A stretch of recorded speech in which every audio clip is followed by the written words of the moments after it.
переводка называется. Там, тарара. Она как бы идет следующий звук. Соль, да? Твоим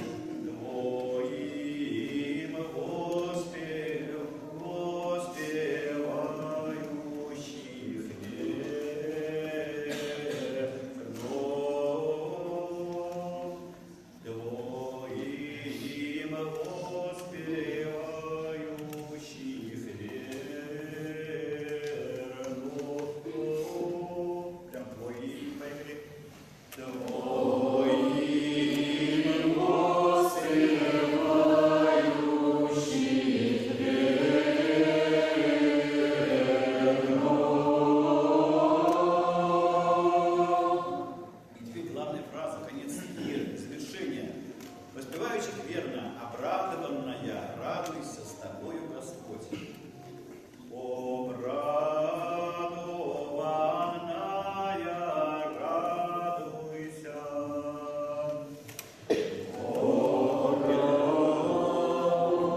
Первое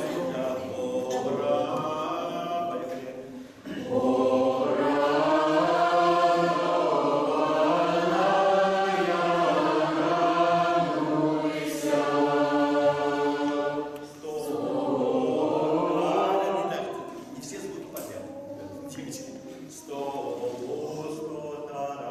Помните, у нас уже было? Спойте. С тобою,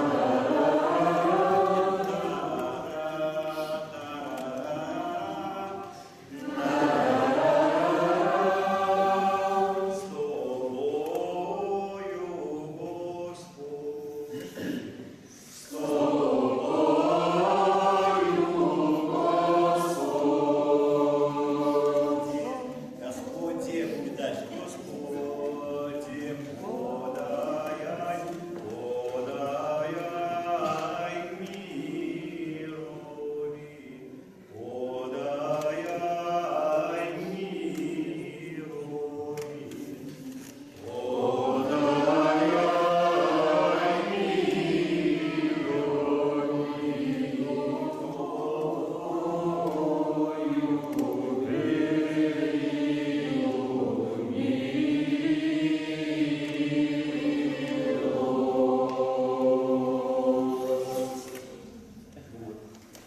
Главное, даже не столько, чтобы пропели эти вещи, главное, чтобы вы ощутили смысл.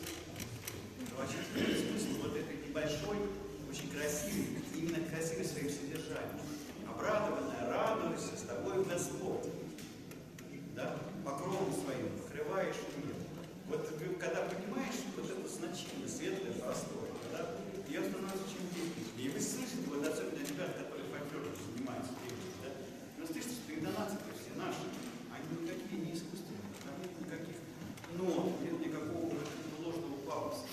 Потому что нас как бы не пытаются это очень типа харизатийский петь, как они создали, придумали валаамский распев современный, который на самом деле Валаам не было. Вот. Такие вот. Вот и все, на самом деле. Вот таким образом работается. Потом, если вы вот так будете работать с какими-то, да, и, например, возьмете из Алексеева книжку, учебник Алексеев, по-моему, «Школа знания пения». Она очень хорошая, она очень просто сделана, там упражнения очень простые. Там нету, но там каждый человек, который хоть какую-то практику внимания музыкально имеет, он может очень быстро научить. Это ясно. Это вот без всякой мистики, без всякой пафоса. Это просто как бы значение. Вот я возвращаюсь к тому, что вы это поняли, что это знамение пения в традиционной системе, которая сформировалась в России из интонации славянского, церковно-славянского языка. Сегодня у нас в церкви, извините, в 13 веке на нем говорили. На нем говорили не только у нас, на нем говорила и Словения, и Болгария, и вся единая славянская Русь. И язык он очень близкий. Все знают, кто этим занимается, все знают, что те архаизмы, которые существуют, они восходят из 16 века. И он тогда был живым. И мы его можем сделать живым, если мы просто начинаем произносить слова. Очень просто. Мы перестали произносить слова, мы перестали вкладывать в слово смысл. Мы боимся его произнести. Потому что сказать, например, там, я тебя люблю, это ответственность. А сказать эти, ну, так, выгляделся, знаете, да. Или там, любое слово, которое мы произносим со значением, оно несет с собой некую ответственность. Вот. Поэтому и болтать. Полслова произнес, полслова не произнес. Что я там имел в виду? А я имел в виду нет. Докажи. Знаете, я все время привожу пример отношений к слову. Ну, вы знаете, что люди за слово Божие ушли на смерть. Да и сейчас случается ситуация, когда тебе либо снять ответственность, либо отрежут голову. И люди выбирают отрезать голову, потому что они знают, что душа вечная. И люди за слово Божие всегда отвечают. Вплоть до смерти.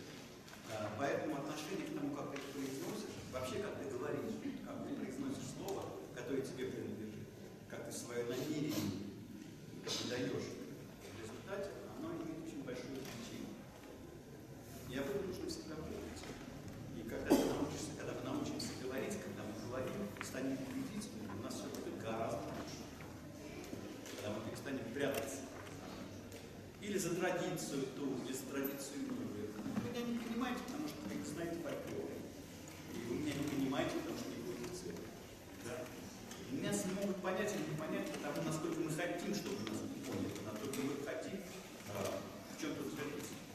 И поскольку здесь сидят музыканты, многие профессиональные, и там ведущие священники, мы знаем, что наше слово является оправданием нашей жизни.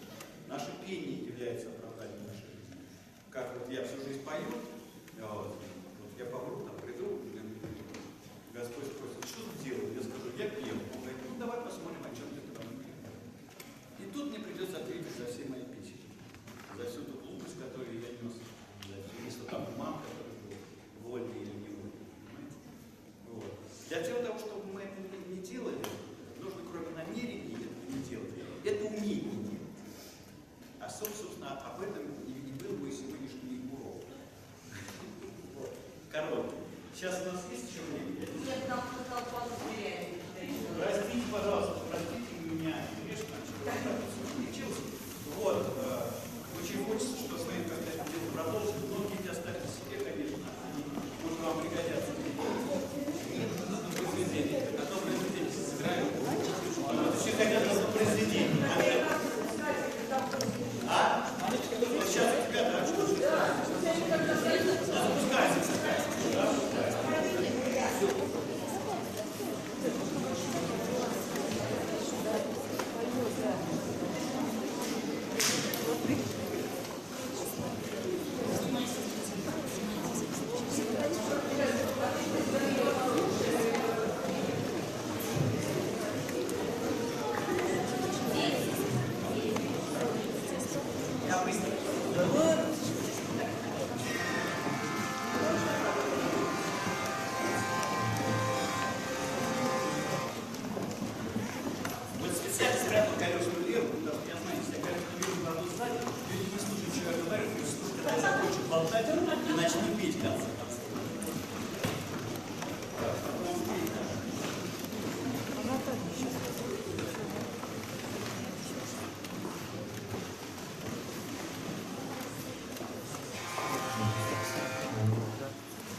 Вот давайте на свою жизнь будем Это очень оптимистично.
Конечно.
Лучше ты не звонишь, я вам звонила.